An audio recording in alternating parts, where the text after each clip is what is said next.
Shalom everyone. Today is September the 23rd, day 353 of the war between Israel and Hamas. And unfortunately, we still have 101 hostages in Gaza. These are the articles for today. We have a lot, so buckle up. Here it says, Mehagana lehatkafa, from defense to offense. So we'll talk about the war that's going on up north in Israel, between Israel and Hezbollah. And here it says, Sinwar menutak kesher. Sinwar is disconnected. B'Yisrael botkim im nifga o ne'erag. In Israel, they're checking to see if he is injured or if he's dead. Let's get to it. Here it says, Rege'ei milchama, the moments of the war.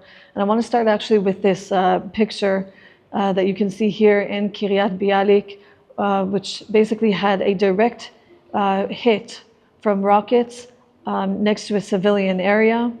So to bring you guys up to speed, what's happening now is that Israel is in a war with Hezbollah in Lebanon. It's not completely clear what Hezbollah is going to do now after the attacks that they had with the beepers and the phones and the walkie-talkies. They basically vowed to take revenge. This is not anything new. They've been sending rockets for 11 months, but Israel has had enough. And I think this is what sort of like caused the whole situation to boil over. So it says here, after Regea Milchama, moments of war, after 11 months of being on the defense, Israel is basically going on the offense in front of Hezbollah. And the strategy here is that they will attack in very specific moments with great strength, and then sort of reassess the situation. Israel is basically telling Hezbollah, it's in your hands. Either we attack and then you reassess and you decide that you don't want war, or they will go out in a full-on war, which will probably also include a ground invasion by Israel. And you also have to understand that perhaps what you see in the media abroad is that you see Israel attacking, you see Hezbollah attacking, but the difference is that Israel targets ammunition. Hezbollah also, just like Hamas, they hide beneath civilian areas. Israel does not do that. Israel goes to a specific place, attacks specific ammunition. They specifically target Hezbollah leaders that try to carry out attacks against Israel. Israel thwarted, through these assassinations, another attack that was going to happen similar to what happened on October 7th, but in the north. There was an operation that Hezbollah was planning to invade Israel and all the north and all the Galilee and basically do the same thing, which is to murder and kidnap Israelis. And Israel said no more, and that's why they are on the attack. I think a lot of people in Israel, especially in the north, feel that the north has been neglected, and they're saying it's about time that Israel is on the offense and not just on the defense. So in the last few days, Hezbollah has been sending hundreds of rockets every single day. It says here, Tachat Esh, under fire. And you can see that they sent 150 rockets towards Israel. Here you can literally see the different hours in which different people, civilians, and also animals have been hit. Thankfully, till now, we only have those that have been injured but not killed. Here you can also see a picture of Lebanon where Israel has specifically targets ammunition. You can see the smoke going up. Unfortunately, it is in civilian areas. Actually, the IDF has told the people of that area in Lebanon, if you know that there is ammunition under your house, if you know that Hezbollah is hiding beneath you or in your house, they're telling them to get out of that area. I believe that Israel does the utmost to make sure that civilians are not hit and are not in danger. Unfortunately, we can't say the same about Hezbollah. A speculation that we have about Sinwar is that he could potentially have been killed in an IDF strike. It says here, Nisayon levadeh, an attempt to confirm im Sinwar nifza or ne'erag, if Sinwar has been injured or killed. You might be thinking to yourself, how hard is it to find Sinwar in this little place called Gaza? But really, it's a very difficult situation because of the tunnel system that they have. The situation is more complex than that also because it is assumed that he has hostages basically surrounding him as a human shield. When I was on social media yesterday, I saw the assumption that maybe it's not confirmed if he is dead, if he's injured, but you can see that everyone was not only just happy about it, but also concerned, because if there was an attack in which he was injured or killed, it could be that hostages are injured or killed as well. And so it's very mixed feelings. Till now, Sinwar is basically unwilling to make a deal, which makes it very difficult to bring these hostages home. He said that he wants basically, as part of this deal, that he would be able to leave Israel alive, to basically escape through Egypt. But it seems that every single new deal that they give him, he's unwilling. So we will see very soon if the disconnect of communication with him is because he's dead or injured or nothing at all. I want to show you guys more about what's happening in the north and how they are preparing for an all-out war. Here you can see it says, "Resisim b'chol pina," shrapnel everywhere. "Hachalonot ne'ekru," the windows are blown out. "Mechoniot nisrafu," cars are being burned. And here you can see one of these pictures. You can see a fireman, and in the background you can see a house and car that suffered a direct hit.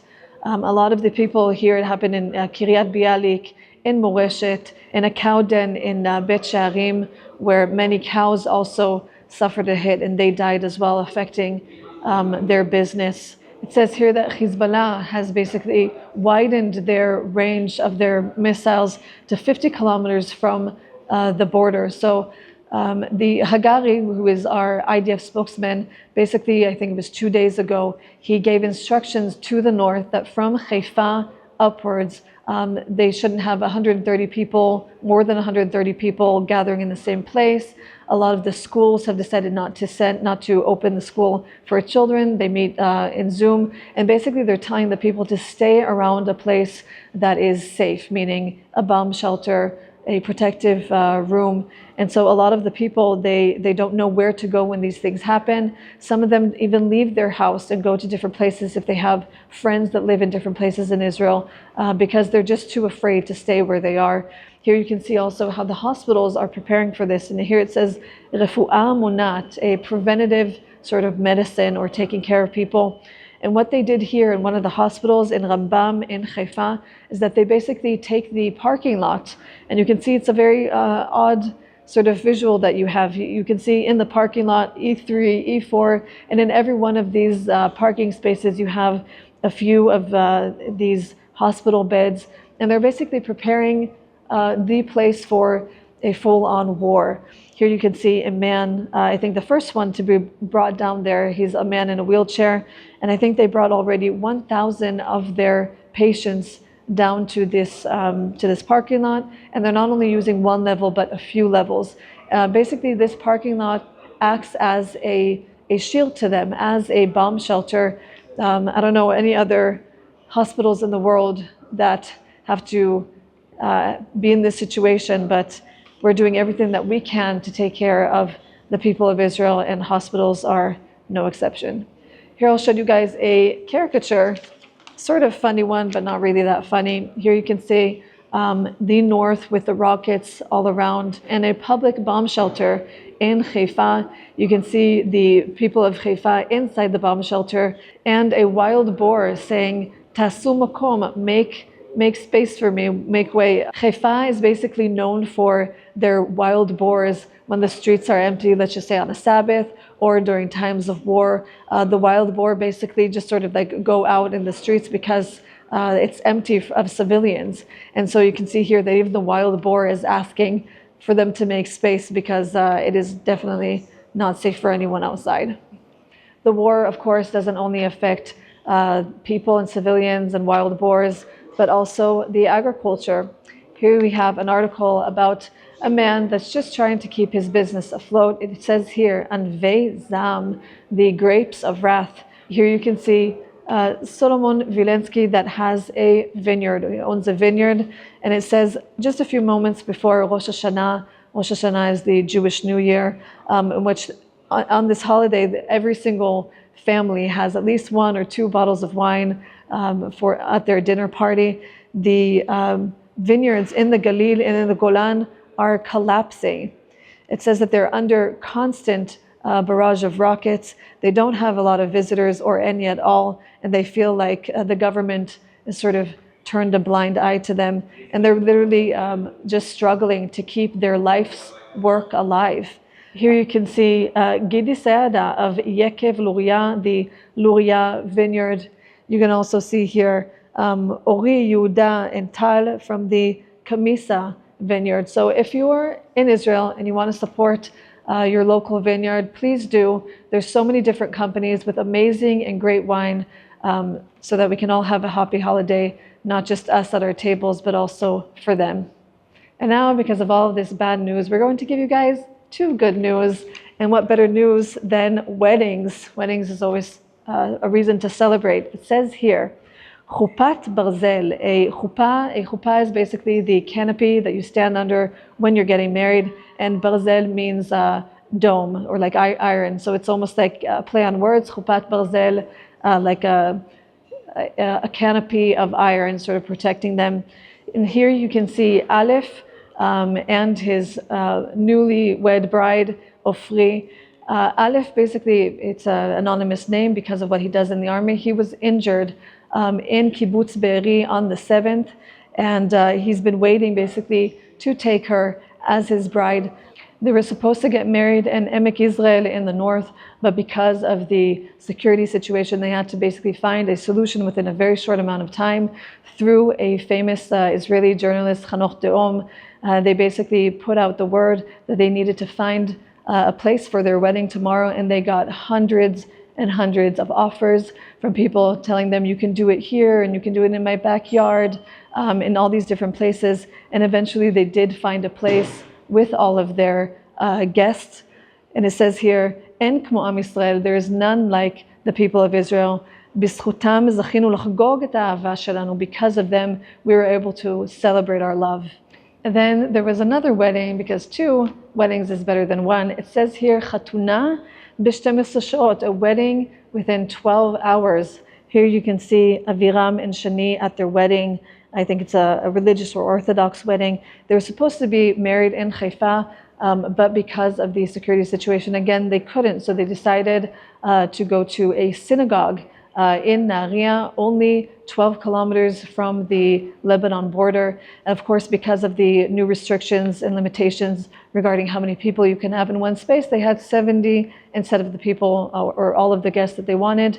But they said that it's not a sad wedding because everyone that needed to be there was there. So they were basically scurrying for 12 hours trying to find a DJ and hair and makeup because everyone had canceled on them.